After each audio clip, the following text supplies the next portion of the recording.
कि पवन सिंह का जन्म जो है हावड़ा में हुआ। बिल्कुल बिल्कुल। जय श्री राम। आज हम इस वीडियो में बात करेंगे पवन सिंह के बहुत ही करीबी विनय बिहारी जी के बारे में।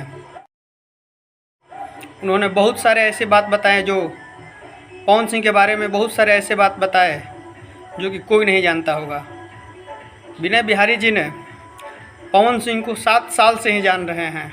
तब से जानता हूं जब वो 7 साल के थे। बिल्कुल सर। पवन सिंह ने 2014 में बीजेपी ज्वाइन किया और 2019 में अमित शाह जी से बात हुई कि आपको हावड़ा से सीट दिया जाएगा। अमित शाह जी ने कहा था उनको कि आपको बंगाल से हावड़ा से लड़ाएंगे। फिर बीच में क्या हुआ वो तो पता नहीं है। फिर 2024 में आसनसोल से सीट पवन सिंह को मिला जो कि पवन सिंह ने लौटा दिए।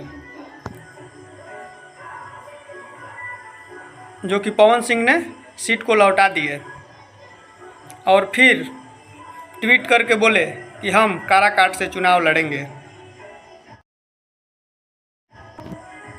आज मैं इस वीडियो में बता दूं कि विनय बिहारी जी ने यह भी बताया कि पवन सिंह का जन्म आरा में नहीं बल्कि कि पवन सिंह का जन्म जो है हावड़ा में हुआ। बिल्कुल बिल्कुल सर। को लास्ट तक देखने के लिए धन्यवाद। जय श्री राम।